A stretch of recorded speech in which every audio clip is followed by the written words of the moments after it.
오늘 허재무 씨가 준비한 2주의 한 장면부터 들어보도록 하겠습니다. 오늘의 한 장면 곁담과 식은땀 가져왔습니다. 곁담과 식은땀이요? 곁담과 네. 평택 아시죠? 평택 잘합니다. 평택이 지금 굉장히 뜨겁습니다. 후보들이 땀나게 뛰고 있는데 땀의 느낌이 좀 달라요. 제가 찾아보니까 먼저 우리 김용남 후보 사진 한번 올려주시겠어요? 현장에서 평택 시민 여러분들을 굉장히 열심히 만나고 있는데 네. 지금 사진이 나가고 있나 모르겠어요. 겨드랑이에 땀이 곁땀 그러니까 겨터파크가 개장했다고 할 정도로 네. 흥건하게 정말 열심히 뛰고 있다. 야, 저도 사진 보고 있는데 땀이 예. 겨드랑이에 그렇게 많이 날 수도 있군요. 많은 분들이 밖에서 일하시는 우리 아버지 보는 것 같아가지고 마음이 짠하다라는 댓글을 많이 남겨주시는데 네. 캠프 관계자 여러분들 이거 좀 바이럴 하셔야 됩니다. 땀나도록 열심히 뛰고 있다 평택에서. 원래 땀이 많은 거 아니야? 아니야 이거 네. 조금 좀 비위생적이라서. 그래. 뭐 저는 굉장히 좋게 있어요. 보는데. 저는 되게 극혐해요. 그러니까 상상하는 네. 것만으로도 극혐을 한다는 말씀이신 거고. 반면에 우리 그 조국 후보님 땀은 조금 달라요. 생각보다 지지율이 지금 안 나오고 있거든요. 네. 결국에 네거티브 전략으로 가는 식은땀이 좀 나고 있지 않나라고 해서 제가 곁땀과 식은땀 평택 이야기로 시작을 해보도록 하겠습니다. 그리고 오늘 두 분이 처음으로 조국을 한 것 같은데 지역에서는 네. 평택 지역신문협의회 후보자 인터뷰를 마친 다음에 순서가 이렇게 한 명 한 명씩 있었나 봐요. 조국 후보가 이제 마치고 나오는 길에 문을 열고 김용남 후보를 만나는 모습이 나왔는데 두 분 얼굴 표정을 잘 살펴보니까 왠지 모를 어색함이 크게 느껴지는데 너무나 당연하겠죠 이게 지금. 네. 당연하죠. 근데 조국 대표님은 김용남 후보는 경쟁자니까 그렇다 손치더라도 저한테도 뭐 얼굴이 불그락 하시더라고요. 매불쇼에서 봤습니다. 네, 솔직히 네. 말씀드리면. 네. 저도 좀 불편했습니다. 네. 네. 그러셨을 것 불편했는데 같아요. 네. 이건 뭐 당적을 갖고 있는 상황이고 타당의 후보를 만나기 때문에 어쩔 수가 없고요. 근데 표현이 그렇습니다만 네거티브를 먼저 시작한 건 조국 후보세요. 그리고 아마 조국 후보의 전략은 전통적 민주당과 김용남 후보와 갈라치겠다라는 작전인 것 같아요. 선을 그어서 우리 표를 많이 가져온다. 네. 이런 전략이다. 네. 근데 그게 동전의 양면이에요. 그러면서 김용남의 인지도를 높여지고 김용남과 민주당이 동일한 후보구나라는 것을 또 인지시켜주는 프레임 효과가 생겨요. 그렇군요. 그것 때문에 저는 김용남 후보의 지지율이 인지도 상승과 함께 계속 올라갈 거다. 그렇게 예측을 합니다. 그건 너무 긍정적으로 보시는 것 같아요. 김용남 후보의 과거의 발언들을 하나하나 뜯어보면 민주당 지지층으로서는 요거는 좀 아무리 민주당 후보지만 이재명 대통령이 영입을 했지만 네. 요거는 좀 내가 몰랐는데 선을 넘었네 라고 하는 부분이 분명히 있을 거예요. 그 감정선을 건들 만한 거를 조국혁신당에서 지금 모든 당직자들을 다 동원해가지고 과거 다 뒤져 지금 이런 상황일 거거든요. 네. 그러면은 김용남 후보에 대해서 민주당 지지층이 깨우뚱할 수가 있죠. 그래서 저는 대단히 좀 그렇게 긍정적으로만 볼 전망할 필요는 수는 없다. 없어요. 근데 아마 그거를 김용남 후보가 다 사과를 할 거예요. 과거 발언에 여러 가지 대해서. 발언들에 제가 대해서 봤을 때 네. 세월호 사태라든가 이태원 참사 문제 네. 이거는 아마 제대로 사과를 할 거다. 사실 그 사과 안 하면 민주당 후보로 출마하면 안 되는 거거든요. 뭐 저도 인정을 합니다. 그래서 사과할 거다 이렇게 보고 다만 그 조국 후보의 개인사 관련되는 두 사람의 논쟁들은 지속적으로 이어가지 않을까 뭐 그런 생각이 듭니다. 아마 이재명 당시 대표라든지 아니면 경기도지사와 관련해서도 분명히 여러 가지 언급을 했었을 거예요. 그거를 아마 조사해가지고 터뜨릴 것 같다 그런 생각이 아마도? 드는데. 네. 네. 근데 저는 개인적으로 궁금한 게 네. 당적을 바꾸신 분이잖아요. 그럼 전 당적을 가질 때 예를 들면 대변인 같은 공적 자리 같은 경우에는 어쩔 수 없이 그 당을 대변해서 얘기를 해야 되는 건데 그렇게 발언한 것도 그 사람의 책임이라고 보는 게 맞습니까 아닙니까? 좀 본인이 헷갈리더라고요, 했잖아요. 보니까. 본인 책임져야죠. 네. 그거는. 당연히 본인 책임이죠. 본인 그렇죠, 책임인데 그러니까 어느 정도는 다 이해하고 넘어갈 수 있는 부분이 있다니까요. 그러니까 구 기자님한테 제가 말씀드린 거는 아직은 뭐든지 모르겠어요. 제가 뭐 김용남은 과거를 내가 팔 사람도 아니고 네. 과거에 무슨 말했는지 내 기억도 안 나는데 근데 뭔가가 선을 넘는다라고 생각하는 감정의 선을 건드리는 순간 아하.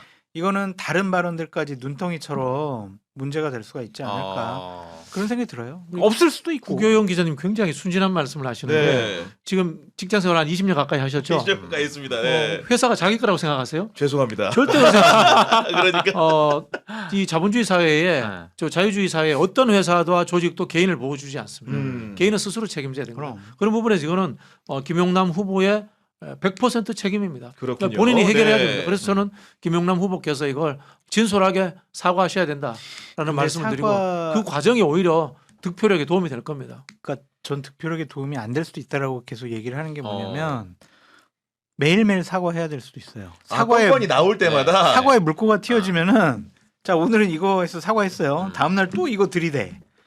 30일 동안 계속 매일 하나씩만 계속 들이대봐요. 한두 개씩. 그럼 매일 사과해야 되잖아요. 너무 쌓이는 거지. 사과 프레임에 쌓일 수도 있어요. 그래서 너무 그렇게 긍정적으로만 보기에는 어려운 상황일 수도 있어요. 그 사과의 차이가 있어요.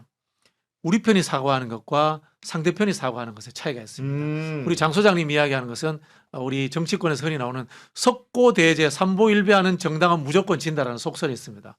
그건 뭐냐면은 상대편 또는 중도를 보고 사과하는데 사과한다고 설득되지는 않아요. 그렇죠. 그러나 같은 편일 때는 사과하고 지속적으로 고개를 숙이면은 등을 두드려줍니다. 아하. 그런 감정적 차이가 존재하는 거예요. 네, 그런 말씀 해주신 거고. 네. 그리고 두 사람 같은 경우에 최근에 이제 그 싸움의 양태라는 것이 과거의 발언을 파묘하는 것도 있지만 예를 들면 이런 가치 논쟁도 벌이는 건데 누가 더 민주당스러운지를 그렇죠. 두고도 지금 싸우고 있는 겁니다. 예를 들면 조국 후보 같은 경우에는 내가 훨씬 더 민주당의 개혁 노선에 부합한다 이런 얘기를 하고 있는 거고 김용남 후보는 과거의 민주당이 위선적이고 무능할 때의 민주당스러움이라고 하면서 각종 개혁을 올바르게 추진하고 있는 지금의 민주당스러움은 나와 닮았다 이런 식의 주장을 하고 있거든요. 김용남 의원 이야기는 제가 평가하지는 않겠습니다만은 조국 대표님 그럼 민주당 했어야죠. 왜 딴 당 만드세요? 그리고 또 정청래 대표가 합당하자고 했을 때 계속 또 조건을 걸잖아요. 조국 대표 이야기는 그 부분에서 저는 앞뒤가 안 맞다고 봐요. 저는 장기적인 입장에서 이 조국당이 민주당과 따로 있어야 될 존재 이유가 별로 없다고 봐요. 그냥 쇠빙선이잖아요. 얼음이 깨졌으면 쇠빙선은 없어지는 거예요.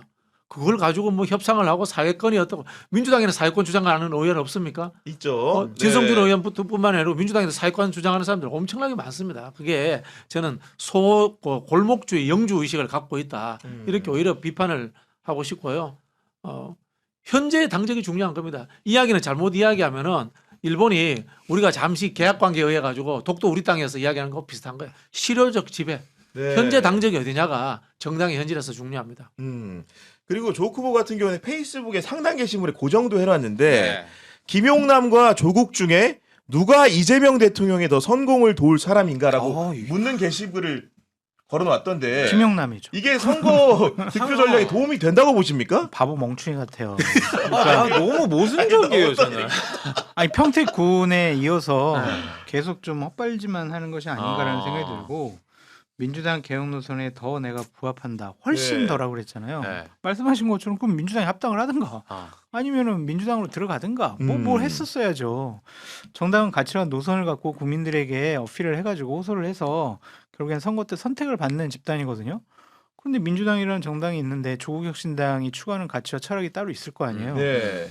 그거를 얘기를 안 하고 그걸 갖고 승부를 볼 생각 안 하고 고유의 가치로 승부했어야 된다. 내가 더 네. 민주당인데 이러면은 말씀하신 것처럼 나는 민주당 당적수인데 이렇게 하는 순간 그 프레임은 깨져버리거든요. 그렇죠. 네. 저도 사실 이제 아직 그 어디에 표를 줘야 될지 고르지 못하는 한 중간쯤에 계신 분들은 이렇게 생각을 할 것 같아요. 지금 개혁을 외치는 조국이냐 아니면은 실용주의 노선의 이재명 정부의 택을 받았던 김용남이냐. 저는 실용파가 훨씬 더 많을 거라고 생각을 해서 실용파가 많을 만약에 것이다. 그러니까 선택하지 못하는 하위층이 계시다면 저는 계속 김용남 후보 쪽으로 흘러 들어갈 것이라고 생각을 하거든요. 근데 여기서 민주당스럽다 개혁을 외치고 혁명을 외치는 건 저는 이게 조국 후보한테 도움이 될까라는 생각은 저는 가지고 있거든요. 아니 그렇다고 한다면은 두 분 다 선거 전문가시니까 장수왕님 보시기에는 조국혁신당이 남은 기간에 선거를 잘 치르려고 한다면은 조국 후보가 어떤 캐치프레이즈를 가지고 지역 국민들을 만나야 된다고 생각하십니까? 불가능해요.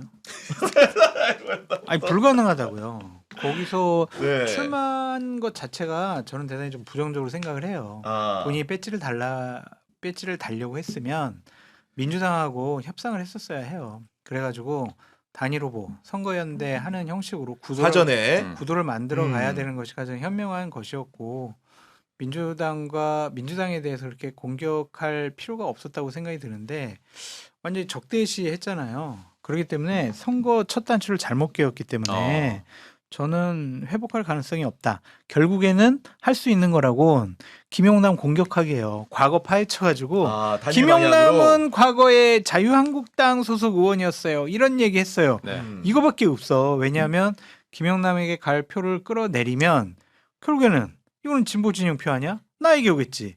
이런 생각을 할 수밖에 없어요. 그래서 네거티브만 할 것 같다. 우리가 어떠한 조언이나 네. 어떤 다른 네, 얘기를 네. 하더라도 별로 들을 것 같지가 않아요. 그러니까 아니, 되게 뭐라고 해야 되나 감정에 휩싸여 있다라는 느낌이 좀 들어요. 맞아요. 감정. 근데 실제로 우리 평론가님 같은 경우에는 직접 이렇게 대면도 해보셨고 말도 섞어보셨으니까 좀 어떤 느낌 그런 게 있어요. 궁금해요. 굉장히 네. 섭섭함을 가지고 계시더라고요. 감정- 우리 평론가님에 대해서도 심지어는 저한테 네. 보고 저도 이제 느꼈어 그거를. 네. 민주당 사람들에게 대해 섭섭함을 네. 가지고 있는데 그건 어쩔 수 없어요. 넌 민주당 당적이 있는데 저 조국 대표를 도와줄 수가 없잖아요. 그죠? 아니 그렇죠, 그거 이거 당연하죠. 내가 너무나. 국적이 한국인데 해당 축구 경기 행위 하는데 제가 아무리 됩니다. 미국을 좋아해도 미국 그 성조기들 응원할 수는 없잖아요. 우리가 동맹 관계라고 하더라도. 그렇죠. 예. 뭐 이거는 이제 당연한 건데 장 소장님 이야기에 전적으로 동의해야 되는 게 첫 단추를 잘못 꼈어요. 그리고 처음에 출마했을 때 김용남 후보를 공격하는 것 자체가 실수예요. TV 토론 나가잖아요. 1등은 2등 공격하지 않습니다. 4등한테 질문 줘가지고 대충 시간만 띄워요. 그래 이 2등을 공격하는 순간 프레임이 만들어져요. 아하. 스스로 김용남을 공격해서 민주당과 조국혁신당의 프레임을 만들어 버렸어요. 그리고 이제 큰 평택을 만들겠다 이런 선언을 했으니까 네. 오늘 같은 경우에도 김용남 후보를 조우했을 때 자기가 이제 정치권이라든가 이런 데 선배라는 모습이 있으려면은 포옹하고 안아주고 차라리 이랬다면 어땠을까 이런 생각이 좀 들더라고요. 안 그랬어요? 안 그랬어? 그러니까 일단은 그런 모습이 안 나타난 걸로 네. 봐서는 네. 선거의 ABC죠. 그렇습니까? 네. 아니, 당연하죠. 그냥 경쟁자잖아요. 음. 그럼 당연히 예전에 보면은 한동훈 저기 그다음에 부산 내려왔을 때 바로 저기 한동훈이 나간 하정우 것처럼. 그래서 예. 뭐 이렇게 하고 시장에서? 생산적으로 막 네. 합시다 막 웃잖아요. 그래야 되거든. 그래야 큰 정치인의 모습으로 승화시킬 수가 각인이 있는데 돼버리는 거 유권자들한테. 지금은 대단히 쫀쫀한 사람, 쪼잔한 사람 그렇게 보여져요. 이미지가. 그러니까 그것도 본인이 좋아하는 그런 방송에만 나가서 인터뷰를 하더라고요. 야, 쌓인 거 드디어 잠깐만, 얘기하시는 거 YTN에 안 그러니까 우리 나갑니까? YTN 뉴스 명당에 아니, 저희는 지금, 이제 네. 나오지 말라고 제가 이제 그쪽에다 얘기를 했는데 음. 하도 뭐 이건 어떻고 저건 어떻고 해가지고 조건부가 좀 있었다 네, 이겁니까? 그래서 나오지 네. 말라고 그랬어요. 안 나오면 자기만 손해지. 저는 음. 저가 매수가 가능한 사람이거든요. 저 나와서 그 인터뷰하고 그러면은 제가 방송 진행만 하는 게 아니잖아요. 네. 다른 데 가서 이렇게 논평도 또 하시고. 패널로서 평론을 하잖아. 네. 그럼 한 번 만나면은 야, 제가 우리 장 선배 무섭다 이렇게 들으니까 욕을 못 하는데 그냥 안 나오겠대 감정상. 네. 나오지 말라고. 그런 거죠. 이게 지금 많은 정치인들에게 경고음을 그러니까 울리는 거거든요. 지금. 이거예요, 구경 네. 기자님. 정치인은 내가 선거에서 당선되기 위해서는 여러 가지 조건들과 전략이 있잖아요. 나를 욕하는 사람 내가 만나가지고 설득해서 최소한 나를 욕하지 못하도록 만들어 놓는다. 네. 그리고 나를 긴가민가 막 이렇게 찔까 말까 고민하는 사람 적극적으로 구해가지고 날 찢게 만든다. 네. 이런 거잖아요. 그렇죠. 그런데 저 사람 나를 반대하고 나에서 비판했지. 방송 나가서 비판했어. 저 사람이 사회 보는 자리에 난 나갈 수 없어. 네. 불공정한 것 같아. 그게 맞냐고요, 정치인이. 보다 더 큰 정치하겠다는 열려 사람은. 있어야 되는 건 가서 맞죠. 아이고 네. 뭐 예를 들면 저 아니라도 좋아요. 아유 장 소장 방송 잘 듣고 있어요. 아유 나에 대한 비판 내가 마음속에 듣고 있어요. 틀린 말 하는 거 없네. 우리 제작진도 웃잖아 지금 보니까. 이러면은 내가 욕을 안 하지. 근데 그냥 나갈까 말까 뭐 불공. 아이 그러면 안 되죠. 정치할 자격이 없다고 봐요. 저. 그러니까 아마도 이제 장 소장님이 이렇게 사실은 굉장히 많은 방송에 나가셔가지고 네. 평론가나 입장이기 때문에 관계라는 게 이제 정치인이라는 건 의도적으로라도 생각은 다르더라도 친소관계를 유지하는 측면이 있는 것이 필요한 건데 과거에는 뭐 연락도 좀 하고 하시지 않았어요? 연락을 했는데 최근에는 이제 안 하고 되게 네. 대면대면해 하더라고요. 제가 비판을 좀 많이 했더니. 음. 근데 이재명 대통령은 좀 다르잖아요. 제가 진짜 정말 이재명 대통령 엄청나게 제가 비판하고 욕하고 다녔거든요. 너른 품에 솔직히 안기셨죠. 말해서 장 소장님 심하게 했어요 옛날에는. 진짜로. 예. 정말로 제가 봐도 예. 심하게 했는데 MBC에서 처음 만나셨다고 했네. 그 이후로? 정치인사에서 한번 뵙고 정치인사에서. 또 MBC 백분톤에서 뵀는데 아. 그때마다 되게 반갑게 맞아요. 웃으면서 어. 장소장 뭐 하면서 이렇게 품어주시더라고요. 네. 그러니까 제가 일 잘하시면은 유이재명으로 선언도 하고 잘한다고 하지. 안 그랬으면 그 자리에서 당신 말이야 맨날 나 욕하고 말이야 뭐 이랬으면은 계속 저도 욕했겠죠. 이재명 대통령은 하여튼 그 이재명 대통령 특유의 유머와 있어요. 좀 개구진 그런 느낌이 있어요. 그래서 예전에 저한테도 장성철이 요새 뭐 하는데? 우리 거꾸로 박진영 평론가님한테 장성철 소장의 안부를 묻는 그런 그런 비교 적이 예술을 있었거든요. 보여주셨다. 네. 그 얘기도 해줘요. 또 다른 좋은 얘기도 저 칭찬하는 얘기도 했잖아요. 그렇죠. 막 칭찬을 하시더라고 한번. 그러니까 일부러 전해지라고 하는 네, 거죠. 전해지라고. 그러니까 맞아요. 장소장님 들으라고 네. 이렇게 사석에서 하는 얘기들. 아, 그다음부터 내가 이제 비판하면 안 되겠구나. 그런 생각을 한 거죠. 얼마나 저가예요. 저가 매수라니까. 소액 매수 가능해요. 칭찬 한마디 가지고 고래가 춤추는 맞습니다. 형국을 나왔다. 네. 이렇게 평가할 수가 있을 텐데 그럼에도 불구하고 조국 혁신달도 이번 평택을 선거에 사활을 거는 건 맞는 것 같고 제가 어디서 그런 모습을 보았느냐. 사실은 많은 분들이 같은 정당이지만 조국 후보와 박은적 의원이 함께 서 있는 모습을 오랜 기간 못 봤었거든요. 그런데 이번에 선거 기간에 드디어 박은정 의원이 평택에 직접 내려갔고 그래요? 두 사람이 있는 모습을 연출하는 걸 보면서 박은정 의원도 이번에는 뭔가 선거를 도와야겠구나 이런 느낌을 좀 받았습니다. 네. 떠나기 전에 마지막 최선. 또 왜 그러세요 또? 저는 저 이제 들은 이야기예요. 네.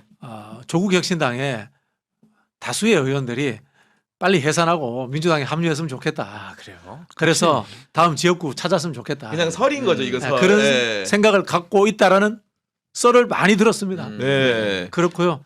그게 현실화될 가능성이 있다라고 봅니다. 좀 씁쓸합니다. 그때 그 선거에 도움이 될 거라는 생각이 들어요. 박은정 왜냐하면 의원이 이렇게 네. 활동하는 것이 네, 조국 대표는 누구나 다 이름 알고 얼굴 알잖아요. 음. 근데 박은정 의원은 정치 고관여층만 알지 솔직히 법사위에서 활동하는 거 그거 본 사람들이 알지 누군지 어떻게 하냐고. 일반 대중들은 모를 수 있다. 그러면 같이 다니면은 저 박은정인데요? 누구? 저기 법사위에서요 활동하고 있는 저 일반 박은정이에요. 유권자분들이. 윤석열과 제가 네. 싸웠던 사람입니다.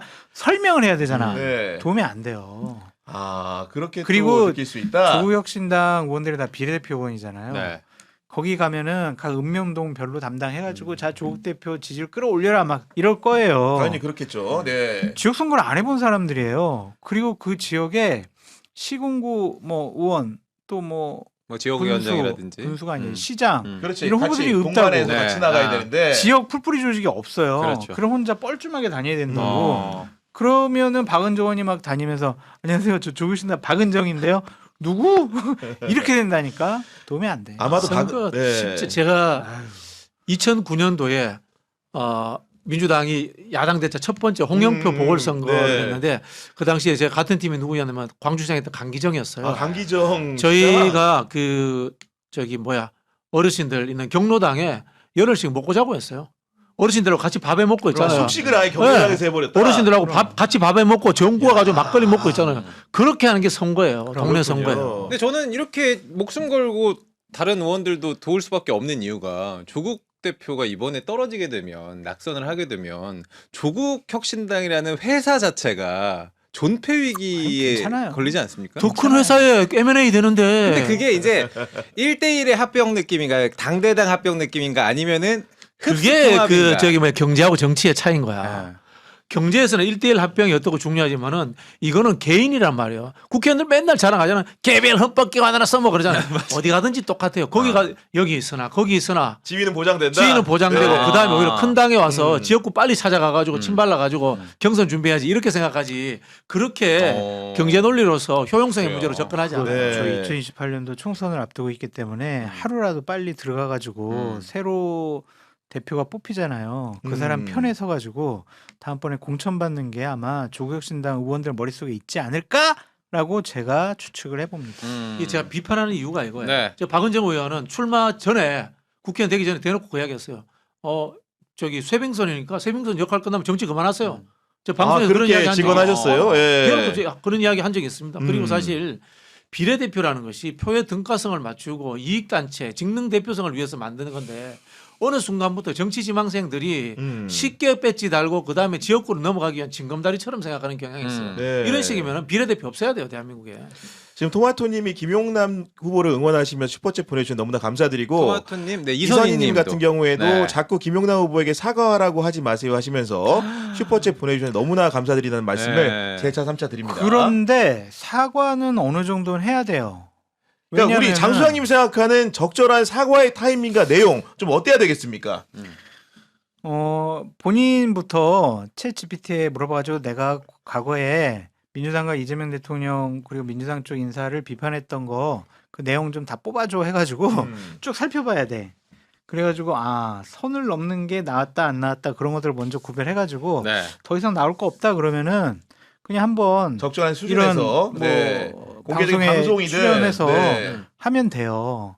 그런데 그것이 계속 나올 것 같다 그러면은 사과하는데 시간 다 보낼 것 같아가지고 선거가 대단히 어려울 수가 있겠죠. 그렇다고 사과 안 할 수도 없고 매일 사과만 할 수도 없고 지금 대단히 보면은 곤란해지는 거예요. 방송에서 약간 그 총괄적인 의미에서는 전체적인 흐름 내에서는 잘못한 언행이 있다면 용서해 달라는 취지로 이야기는 했습니다. 유권자들에게 말은 했잖아요. 근데 예. 뭐 장수현님 이야기가 적절한 것 같아요. 챗GPT 물어보고 다 뽑아가지고 다 뽑아야 돼. 하루 기자회견 해가지고 나무 위키. 통으로 있잖아요. 하나하나 다 선제적으로 읽고 얘기해. 있으니까, 다 네. 이야기해버리고 그다음에 조건 없는 사과. 네. 이거 뭐 변명 일체 변명 없이 그렇게 해서 딱 끝내버리는 게 과거의 김용남과 네. 지금 이재명 대통령이 영입한 김용남 다른 사람입니다. 새롭게 태어났습니다. 그렇지. 소장님, 그렇게 하고 저기 넘어가야지. 조국 후보랑 저기 토론 전날에 딱 사과를 하는 거 어때요?